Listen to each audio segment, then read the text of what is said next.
Bonjour à tous. Alors aujourd'hui je vous fais une vidéo un petit peu spéciale sur un thème particulier qui est les 10 droits du lecteur d'après Daniel Pénac. Voilà, donc je ne sais pas si certains d'entre vous connaissent ou pas. En fait, Daniel Pénac a écrit 10 droits du lecteur. Des choses que le lecteur a le droit de faire et peu importe ce que les autres peuvent en dire. Je vais vous présenter les titres qui illustrent le mieux les 10 droits du lecteur d'après moi.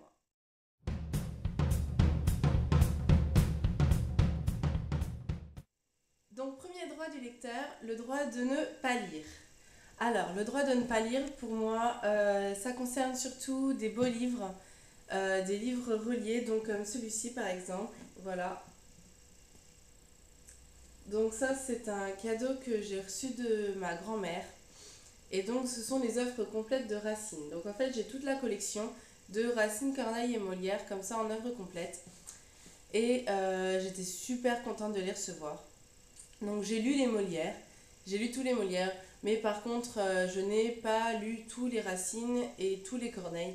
Et je pense que je le ferai jamais, mais même si je le fais pas, eh ben, je suis sûre de jamais me séparer pour autant de ces livres-là parce que ils sont vraiment vraiment très très beaux. Et puis voilà, enfin voilà, le texte est écrit comme ça. Ce sont des classiques, je trouve que c'est toujours bien d'avoir des classiques chez soi. Voilà, les premières pages sont comme ça. Il y a des classiques parfois que j'achète voilà, pour le plaisir de les avoir dans ma bibliothèque. Peut-être qu'un jour je les prendrai, peut-être qu'un jour je les donnerai à quelqu'un, à mes enfants ou je sais pas. Mais l'objectif premier n'est pas vraiment de les lire.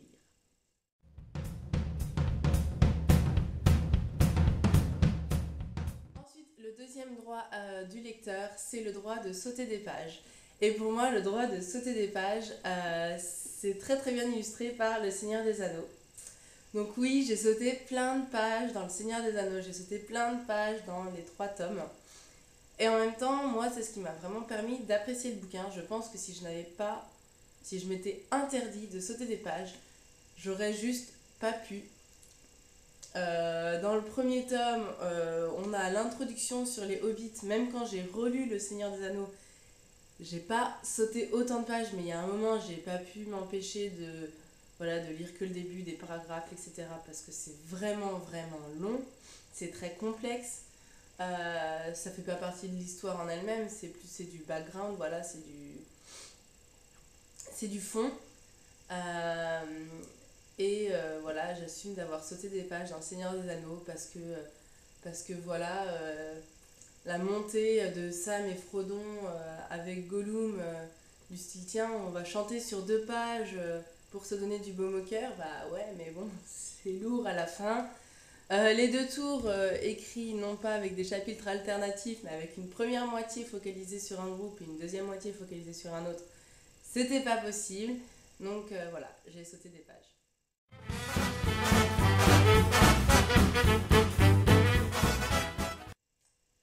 Ensuite, le droit du lecteur suivant, c'est le droit de ne pas finir un livre. Alors, je sais que c'est difficile pour moi, surtout, enfin voilà, comme moi, quand on aime lire comme moi, c'est souvent difficile de ne pas finir un livre pour plusieurs raisons. Déjà, par respect, enfin moi, c'est surtout par respect de l'auteur. Je me dis, mince, c'est quand même dommage de ne pas finir un livre, alors que la personne a quand même pris du temps pour l'écrire jusqu'au bout. Il y a aussi le prix aussi de me dire mince, j'ai quand même acheté un livre, c'est pas pour l'abandonner au bout de 50 pages. Mais voilà, maintenant j'arrive mieux à ne pas finir de livre parce que je me dis ça sert à rien de me prendre la tête pendant une semaine, 15 jours à me forcer à lire un livre que j'ai pas envie de lire. Ça sert vraiment à rien, donc tant pis, voilà, ce livre-là je l'ai acheté, je l'ai pas aimé. Voilà, c'est dommage, mais c'est comme ça. Un livre que j'ai pas pu finir, mais que j'ai vraiment arrêté très tôt, c'est Crime et Châtiment de Dostoïevski. Je sais pas pourquoi j'ai pas pu le finir. Je sais que je me suis arrêtée à peu près à 100 pages. Parce que à 100 pages, il y avait toujours rien qui s'était passé. Et c'était au début où j'ai commencé à lire des classiques. Je pense que si je le reprenais maintenant, j'arriverais à aller plus loin, tout simplement parce que je commence à avoir l'habitude, voilà, des classiques qui démarrent lentement et tout. Mais là, en l'occurrence, quand je l'ai commencé, au bout d'une centaine de pages, j'ai fait non, c'est bon. S'il faut que j'attende sur les 700 pages, s'il faut que j'attende la 300e page pour que ça débute, c'est pas la peine. Donc voilà, donc j'avais arrêté Crime et Châtiment. J'espère pouvoir le reprendre un jour quand même, parce que ce serait dommage. Puis il y a plein de gens qui trouvent qu'il est bien. Mais voilà, moi, j'ai pas pu le finir.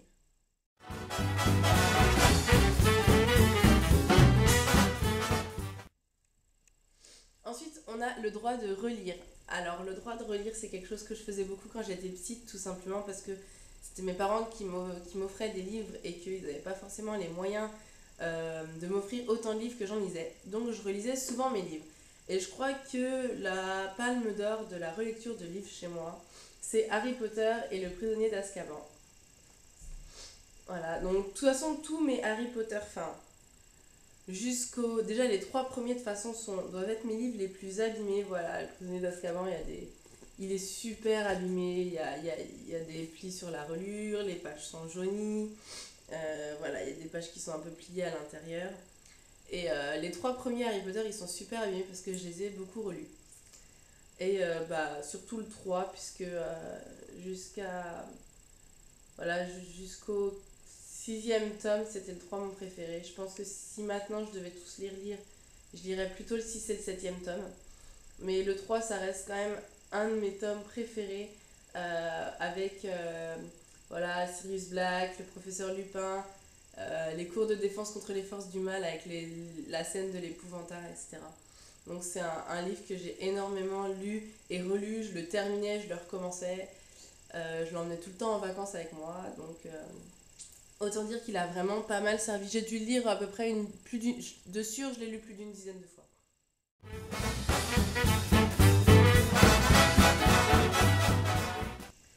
Donc le prochain droit du lecteur, c'est le droit de lire n'importe quoi.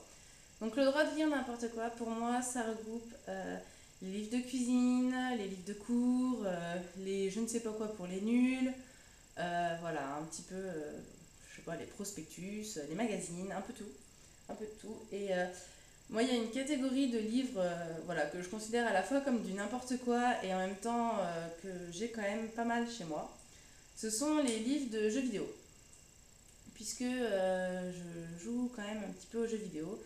Et il y a des jeux vidéo que j'affectionne plus que d'autres, notamment les Final Fantasy. Et donc, quand je joue à ces jeux vidéo, j'aime bien les finir à 100%, avoir les solus, avoir toutes les quêtes secrètes, etc. Donc, j'ai beaucoup de livres de jeux vidéo. Donc, voilà, pour moi, le droit de lire n'importe quoi, c'est par exemple le livre de solus de Final Fantasy X, avec voilà, tout le cheminement, les quêtes annexes, les monstres, des images, voilà. C'est des livres que j'ai beaucoup manipulés. Celui-là, par exemple, je l'ai protégé, j'ai mis une protection plastique dessus parce que voilà, je m'en servais tellement et je voulais tellement pas l'abîmer que je l'ai protégé. Mais voilà, c'est un peu voilà, n'importe quoi, mais que j'ai chez moi, que j'aime bien lire, que j'aime bien prendre dans les mains. Il y a des jolies images. Donc voilà, j'assume.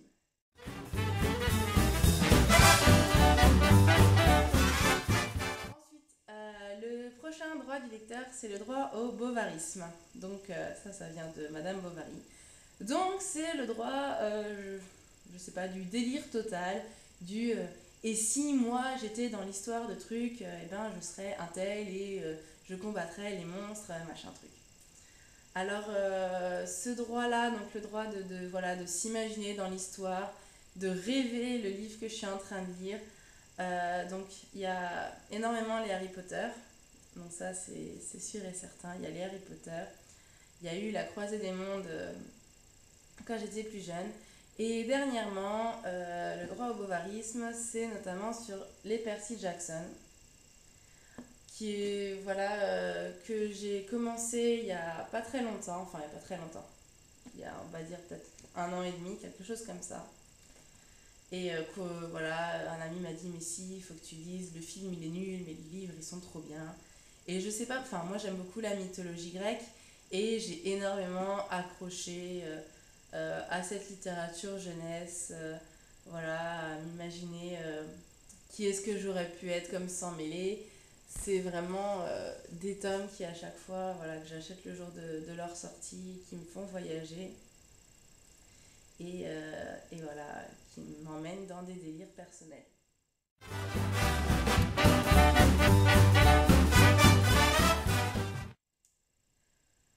Ensuite, le prochain droit, c'est le droit de lire n'importe où. Alors, le droit de lire n'importe où, je l'ai beaucoup utilisé quand j'ai travaillé un petit peu sur Paris. Parce que je prenais les transports en commun et donc je lisais dans le train, dans le métro, dans le bus, à l'arrêt de bus, en marchant, je ne sais pas. Et je lisais aussi, du coup, je lisais. Je m'étais mis au livre audio à ce moment-là parce que justement ça me permettait de lire un peu partout. Et donc notamment avec La princesse de Clèves de Madame de Lafayette, que j'avais beaucoup aimé, que j'ai fini par acheter et voilà, que j'avais écouté.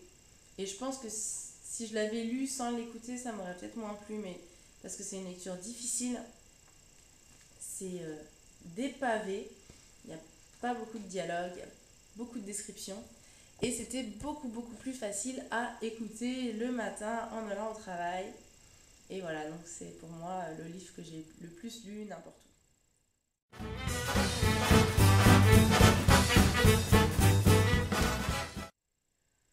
Ensuite, le prochain droit du lecteur, c'est le droit de grappiller.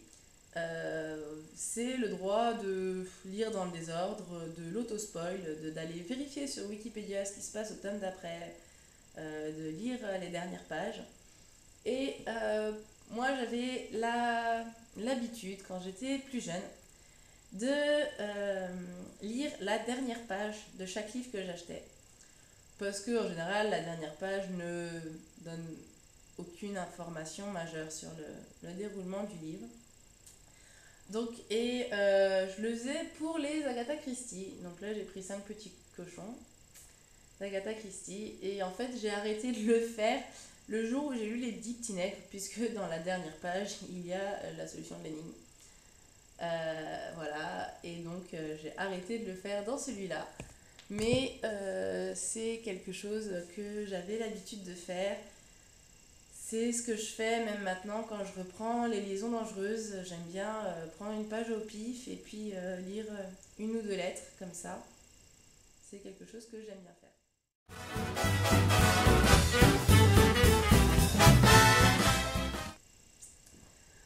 Ensuite, l'avant-dernier droit, c'est le droit de lire à voix haute.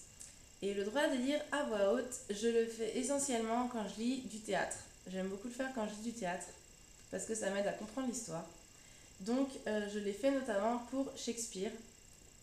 Donc dans ce tome-là, j'ai Hamlet, Othello et Macbeth. J'ai lu Othello et Macbeth, je n'ai pas lu Hamlet. Shakespeare, Othello est ma pièce préférée de Shakespeare. Et voilà, quand je lis du théâtre, j'aime bien lire certains passages à voix haute. Donc faut juste pas que je lise à 2h du matin avec des voisins, mais sinon c'est quelque chose que j'aime bien faire pour le théâtre, ça m'aide à comprendre.